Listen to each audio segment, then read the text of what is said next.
अस्सलाम वालेकुम, this is Zaara Shafi. उम्मीद करती हूँ आप तमाम लोग खैर खैरियत से होंगे।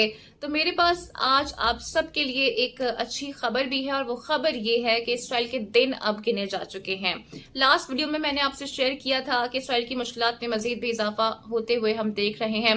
साउथ अफ्रीका पहले ही इंटरनेशनल कोर्ट ऑफ जस्टिस का रुजू कर चुका है, जहां पर उसने ये बताया है कि इसराइल किस तरह जेनोसाइड क्राइम्स कर रहा है और मुतालबा किया है कि फिल फॉर ऐसा हुक्मनामा जारी किया जाए कि इसराइल को रिस्ट्रिक्ट किया जाए कि वो अपने इन वॉर क्राइम्स को रोके। अब एक और मुल्क इसराइल के खिलाफ उठ खड़ा हुआ है। साउथ कोरिया की जानिब से आईसीसी यानी कि इंटरनेशनल क्रिमिनल कोर्ट से रुजू कर लिया गया है, जहां पर वो ये बता रहे हैं, उनका मुतालबा सामने आया है कि किस तरह से इसराइल और बेंजामिन नेतन्याहू वॉर क्राइम्स कर रहे हैं और ये क्रिमिनल हैं, इनके खिलाफ फिल फॉर एक्शन लिया जाए। अब इसका सबसे बड़ा फायदा ये होगा कि इसराइल पे नेतन्याहू पर मुख्तलिफ किस्म की पाबंदियां लग जाएंगी। ट्रेड जो कि इसराइल में बहुत हद तक मुतासर हो गई है, मजीद भी मुतासर होगी, और जो मुख्तलिफ किस्म की पाबंदियां उन पर लगेंगी, सेंशंस लगेंगे, उससे इसराइल की सूरत हाल मजीद भी खराब होती हुई हम इंशाल्लाह देखेंगे।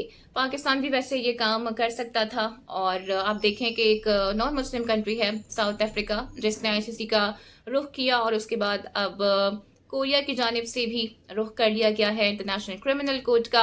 और हमें भी अगर हकीकी मायनों में कुछ करना है फ़लस्तीन के लिए तो हमें मजम्मतों से तो आगे बढ़ना ही होगा। इसके अलावा जी, यमन ने चूना दूभर कर दिया है इसराइल का, और हर गुजरते दिन के साथ वो इसराइल के लिए मुश्किलात पैदा करते हुए नजर आ रही हैं। रिसेंटली उनकी जानिब से भी यूएस के एक नेवी हेलीकॉप्टर को भी टारगेट किया गया है। फिर हुसियों की जो स्पीड बोट्स हैं, उन्होंने भी एक अमेरिकन शिप को कैप्चर कर लिया है, जो कि जाहिर है सामान लेकर आ रहे थे, ट्रेड लेकर आ रहे थे। इसराइल की इकोनॉमी तो सत्यानाश होकर रह गई है, लेकिन यमन की इकोनॉमी बूस्ट करती हुई नजर आ रही है, क्योंकि इस वक्त यमनी हौसी पायरेट्स ऑफ द कैरेबियन बने हुए हैं रेड सी में, जिनको आप बहरी कजाक भी कहते हैं, और इसका फायदा उन्हें हो रहा है। अलबत्ता इसराइल को सिर्फ नुकसान ही और नुकसान पहुंच रहा है। लेकिन इसराइल ने एक ऐसा भी कारनामा अंजाम दे दिया है जिसने उस अपने लिए ही खुद साख्ता मुश्किलात पैदा कर दी हैं। जी हाँ, इसराइल की जानिब से एक ऐसा स्टेटमेंट सामने आया है जिससे यूरोपियन कंट्रीज आग बगोला हो चुके हैं। इसराइल की जानिब से ये कहा गया है कि अगर आप ईसाई हैं तो आप इसराइल में एक मुजरिम है। ये एक ऐसा स्टेटमेंट है जिसने यूरोपियन कंट्रीज को अब सीखपा करके रख दिया है, और वो ये कह रहे हैं कि हम तो आपको फेवर कर रहे थे, हम तो आपका साथ दे रहे थे, लेकिन इसके बावजूद आपने ना सिर्फ हमें टारगेट किया बल्कि हमारे मजहब को भी टारगेट किया है। और वो इस वक्त शदीद गम और गुस्से का इजहार कर रहे हैं।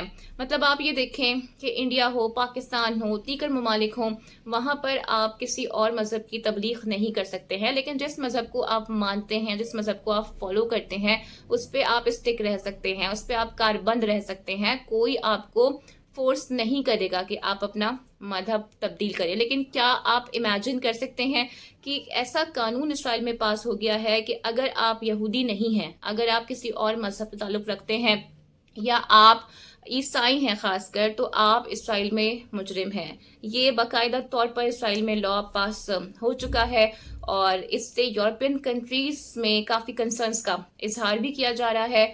और इसराइल को बिल्कुल अभी अंदाज़ा नहीं है कि उसके स्टेटमेंट के बाद उसके साथ होने क्या वाला है। पहले भी हम ये देख चुके हैं कि कैसे यूरोपियन कंट्रीज ने उस फोर्स का हिस्सा बनने से इनकार किया, अमेरिका को पीठ दिखाई, जिसके तहत अमेरिका ये चाह रहा था कि यूरोपियन कंट्रीज को शामिल किया जाए और एक इंटरवेंशन फोर्स बनाई जाए, ताकि जो नेवल ब्लॉकेट यमन ने किया हुआ है उसका कोई तोड़ निकाला जा सके। लेकिन अभी तक अमेरिका को इसमें कामयाबी हासिल नहीं हुई है। अलबत्ता इसराइल अमेरिका पे बहुत ज़्यादा प्रेशर दे रहा है इस बात पे कि यमन को टारगेट किया जाए, ईरान को टारगेट किया जाए, लेकिन वो कुछ भी उसका बिगाड़ नहीं पा रहे हैं। और जो रिसेंटली अभी इसराइल ने इकदाम कर दिया है, ये लॉ पास कर दिया है, उसके तहत जो उसके साथ अब होने वाला है उसको बिल्कुल भी अंदाज़ा नहीं है। तो इंशाल्लाह अनकरीब मुझे ये लगता है कि इस तहूनी रियासत का खात्मा होते हुए हम बहुत जल्द ही देखने वाले हैं। उम्मीद करती हूँ कि आज की वीडियो आपको पसंद आई होगी।